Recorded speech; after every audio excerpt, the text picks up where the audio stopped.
Hi guys, welcome back to Travelntoast. കുറേ നാളായിട്ട് നമുക്ക് വീഡിയോ ഒന്നും അപ്ലോഡ് ചെയ്യാൻ പറ്റുന്നുണ്ടായിരുന്നില്ല. ജോബിൻ്റെ കുറേ തിരക്കൊക്കെ ആയിപ്പോയി. അപ്പോൾ ട്രാവൽ വീഡിയോസ് ആയതുകൊണ്ട് ട്രാവൽ ചെയ്താലാണല്ലോ നമുക്ക് വീഡിയോ എടുക്കാൻ പറ്റുള്ളൂ. അപ്പോൾ ഇനി മുതൽ കണ്ടിന്യൂസ് ആയിട്ട് നമ്മുടെ വീഡിയോ വരുന്നതായിരിക്കും. ഇപ്പോൾ നമ്മുടെ സബ്സ്ക്രൈബേഴ്സിനെല്ലാം ഒരുപാട് സോറി കേട്ടോ ഇപ്പോൾ ഇത്ര നാൾ വീഡിയോ ഇടാൻ പറ്റാത്തതിൽ.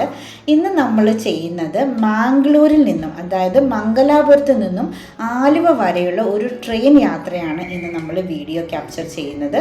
അപ്പോൾ നമ്മൾ ബുക്ക് ചെയ്തിരിക്കുന്നത് 2:45 ട്രിവാൻഡ്രം എക്സ്പ്രസ് എന്ന് പറഞ്ഞ ട്രെയിനാണ്. And number 16348. അതിനകത്ത് സെക്കൻഡ് എ സിയിലാണ് നമ്മൾ ടിക്കറ്റ് ബുക്ക് ചെയ്തിരിക്കുന്നത്. തേർഡ് എ സി ഉണ്ടായിരുന്നില്ല, അതുകൊണ്ട് നമ്മൾ സെക്കൻഡ് എ സിയിലാണ് ബുക്ക് ചെയ്തിരിക്കുന്നത്. സെക്കൻഡ് എ സിയിൽ ചാർജ് എന്ന് പറയുന്നത് 950 ആണ്. 3 എ സിയിൽ 670 ആൻഡ് സ്ലീപ്പറിൻ്റെ 245. ഏകദേശം ഒരു 8 hour 13 minute കൊണ്ട് ഈ ട്രെയിൻ ആലുവ എത്തുമെന്നാണ് പറയുന്നത്. ഒരു 10 ഒക്കെ ആകുമ്പോഴത്തേക്കും എത്തുമായിരിക്കും, പക്ഷെ കുറച്ചൊക്കെ ഡിലേ ആവും. അപ്പോൾ നമ്മൾ ട്രെയിനുള്ളിലേക്ക് കയറി. ഇവിടെ ഫുള്ളും കർട്ടനാണ് കേട്ടോ. സെക്കൻഡ് എ സി ആയതുകൊണ്ടായിരിക്കാം നിറയെ കട്ടൺ ഇട്ട് നിറച്ചിട്ടുണ്ട്. തേർഡ് എ സിയിലും സെയിം കട്ടൺ തന്നെയാണ്. സെക്കൻഡ് എ സിയിൽ വ്യത്യാസം എന്ന് വെച്ചാൽ ഒരു സൈഡിൽ 2 ബെർത്തേ ഉള്ളൂ. തേർഡ് എ സിയിൽ 3 ബെർത്ത് ഉണ്ടല്ലോ. അപ്പോൾ ഇവിടെ 2 ബെർത്തേ ഉള്ളൂ. അപ്പോൾ നമ്മൾ 2 പേരും മാത്രമേ ഉള്ളൂ ഇവിടെ. നമ്മുടെ കോ പാസഞ്ചേഴ്സ് ആരും വന്നിട്ടില്ല. ടിക്കറ്റൊക്കെ ചെക്ക് ചെയ്ത് പോയി. ഇങ്ങോട്ട് നോക്കിക്കഴിഞ്ഞാൽ ഫുള്ള് കട്ടനാണ്, ആരും നമുക്ക് കാണാൻ പറ്റില്ല. അപ്പോൾ നമുക്കൊരു പില്ലോയും ഒരു ബെഡ്ഷീറ്റും ഒരു കമ്പിളി അവർ തന്നിട്ടുണ്ട്. ഇതാണ് അവർ പ്രൊവൈഡ് ചെയ്തിരിക്കുന്നത് കേട്ടോ. അപ്പോൾ നമ്മുടെ ട്രെയിൻ സ്റ്റേഷനിൽ നിന്ന് പുറപ്പെട്ടു. കുറേ ആളുകൾക്ക് ഓടി ഓടി വരുന്നുണ്ട് കയറാനായിട്ട്. ഈ ട്രെയിനിൽ മിക്കവാറും യാത്ര പോകുന്നത് മാംഗ്ലൂർ പഠിക്കുന്ന സ്റ്റുഡൻസ് ആണ് കേട്ടോ. ട്രെയിൻ കറക്റ്റ് സമയമാകുമ്പോഴത്തേക്കും തന്നെ എടുത്തു. മാംഗ്ലൂർ 2 റെയിൽവേ സ്റ്റേഷനുണ്ട്. മാംഗ്ലൂർ സെൻട്രലും ഉണ്ട്, മാംഗ്ലൂർ ജംഗ്ഷനും ഉണ്ട്. അപ്പോൾ കേരളത്തിലേക്കുള്ള മിക്ക ട്രെയിനുകളും മാംഗ്ലൂർ സെൻട്രലിൽ നിന്ന് തന്നെയാണ് പോകുന്നത് കേട്ടോ. അപ്പോൾ നമുക്ക് കാഴ്ചകളെല്ലാം കണ്ടങ്ങ് പോവാം. 2:45 ആകുമ്പോഴത്തേക്കും തന്നെ ട്രെയിൻ എടുത്തു. അപ്പോൾ നമുക്ക് പുറത്തേക്ക് ഇറങ്ങി കാഴ്ചകളൊന്നും കാണാം. നല്ല ചൂടാണ്, ഈ സമയം ആയതുകൊണ്ട് നല്ല ചൂടാണ്. ബാംഗ്ലൂർ അല്ലെങ്കിലും ഈ സമയത്ത് നല്ല ചൂടാണ് കേട്ടോ.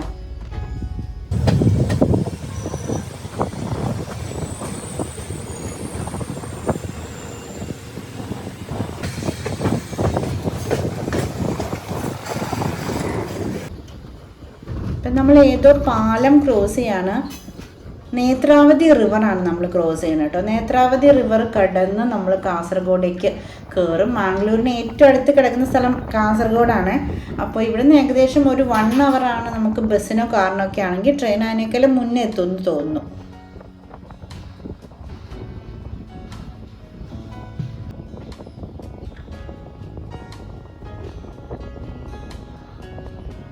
ട്രെയിൻ ടിക്കറ്റ് ബുക്ക് ചെയ്തത് IRCTCയുടെ സൈറ്റ് ഉപയോഗിച്ചിട്ടാണ്. അതിൽ ആസ് ദിശ 2.0 എന്ന ആപ്പുണ്ട്, അതിലാണ് നമ്മൾ ട്രെയിൻ ബുക്ക് ചെയ്തത്. അപ്പോൾ നമ്മൾ ഏകദേശം കാസർഗോഡ് അടുക്കാറായിട്ടുണ്ട് കേട്ടോ.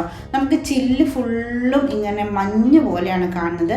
ക്ലിയർ ആയിട്ടൊന്നും കാണാൻ പറ്റുന്നുണ്ട് കേട്ടോ ട്രെയിനിൻ്റെ ചില്ലിൽ കൂടി. കാസർഗോഡ് നമ്മൾ എത്തിയിട്ടുണ്ട്. അപ്പോൾ മാംഗ്ലൂരിന് ഏറ്റവും അടുത്ത് കിടക്കുന്ന പ്ലേസ് കാസർഗോഡാണ്. നമ്മുടെ കോ പാസഞ്ചേഴ്സ് ഇതുവരെ എത്തിയിട്ടില്ല. നമുക്ക് കിടക്കണമെങ്കിൽ ഈ സീറ്റ് ഇങ്ങോട്ട് താത്തിയിട്ട് കിടക്കാം. അധികം ആരും ഇവിടെ കിടക്കാറൊന്നും ഇല്ലാന്ന് തോന്നുന്നു കേട്ടോ. എല്ലാം സിറ്റിംഗ് ആണ്. അപ്പോൾ നമുക്ക് കുറേ കഴിഞ്ഞപ്പോൾ ഭയങ്കരമായിട്ട് വിശന്നു. അപ്പോൾ പാൻട്രിയിൽ നിന്ന് ഉഴുന്നുവടയും ചട്നിയും കൊണ്ടുവന്നു.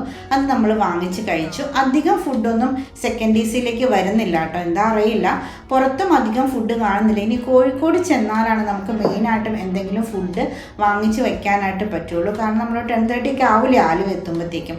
അപ്പോഴേക്കും നമുക്ക് ഭയങ്കരമായിട്ട് വിശക്കും. അപ്പോൾ നമ്മൾ കോഴിക്കോട് എത്തി.